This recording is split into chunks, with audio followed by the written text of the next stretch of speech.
Hi everyone, I'm Bianca and thanks for tuning into this video. It's been a while since I did a review, but I'm back to review A Quiet Place Day 1.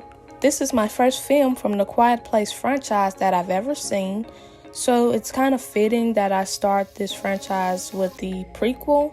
I definitely plan to watch the other films soon, but as for this review, it's strictly about Day 1.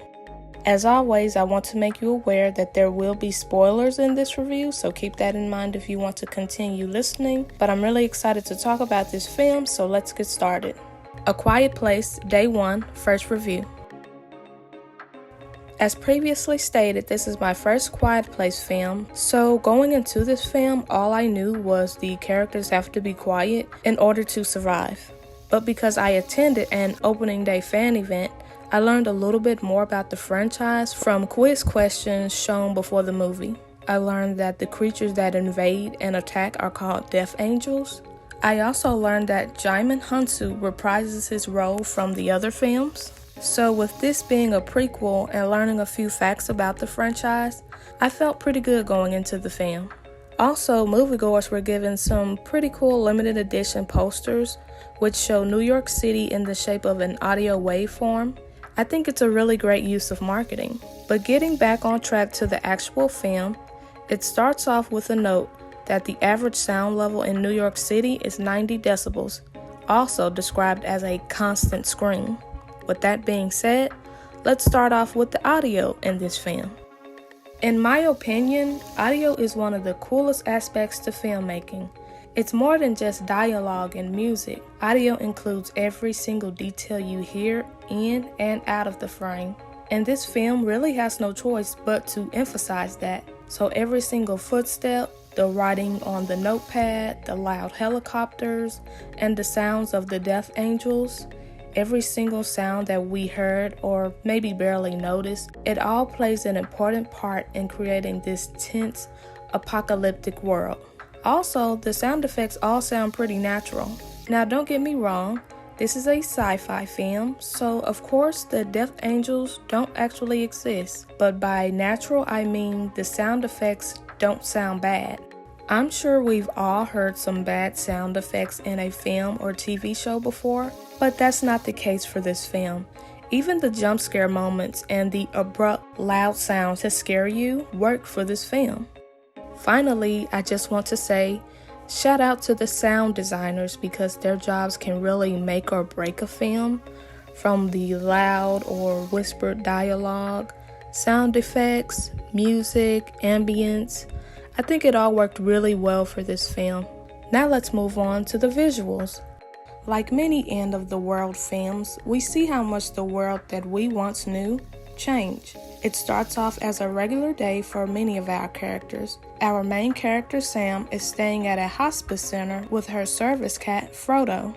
It's very clear she doesn't want to be there. A little later on, one of the hospice care workers get a group together for an outing. Sam really doesn't want to go, but she's willing to go for some pizza.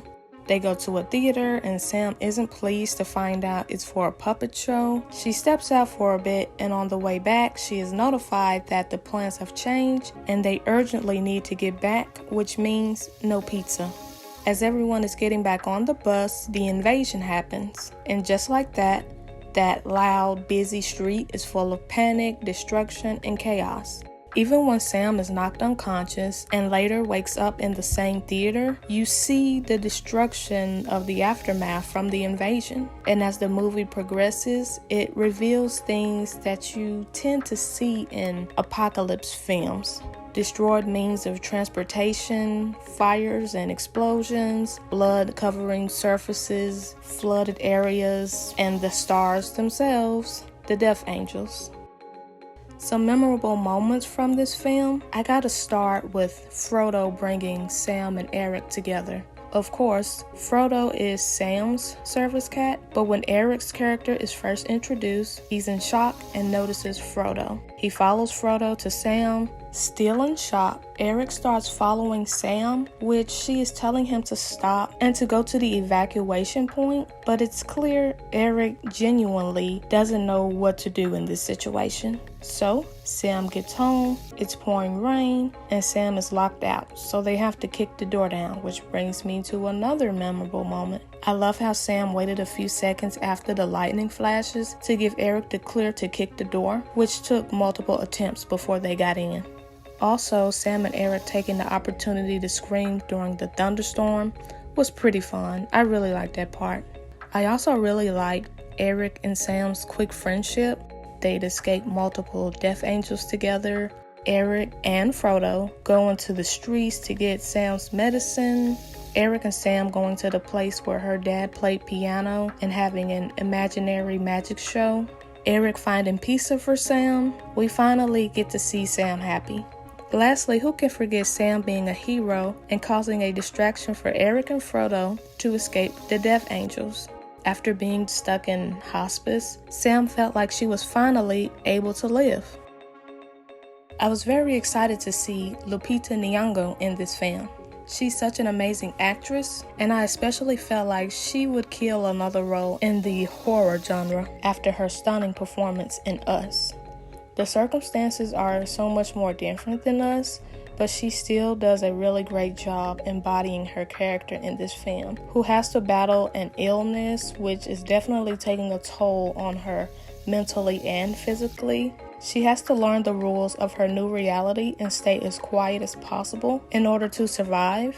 She has to show that she cares deeply about her cat Frodo and has to get comfortable with a complete stranger. I think Lupita does amazing. Next up, Joseph Quinn. My introduction to Joseph was in Stranger Things a few years ago.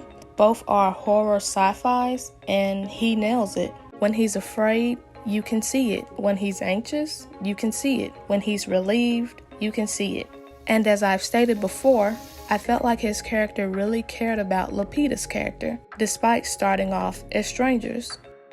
Alex Wolff's character may not have had such a huge role, but I still believe he had a major impact. He also really cared about Lupita's character and her safety, so much so it cost the character his life. I'm sure it must feel different to see Djimon Hounsou's appearance in Day 1 after you've already seen the other Quiet Place films because of the impact that I'm sure he has, but I can't speak on that exactly. I can speak on, however, with this film, he does embody a character that appears to take charge, wants to help people, and will do what he needs to do to protect. Last but not least, shout out to the cat or cats that played Frodo. And that concludes my review. I really enjoyed A Quiet Place Day 1. I usually try to watch other films in the franchise before starting one made after the others, but with this being a prequel, why not see how this goes? But I'm definitely going to tune in for the other films. Whether that will turn into a review is yet to be determined. But just in case, please subscribe and stay tuned for what's to come.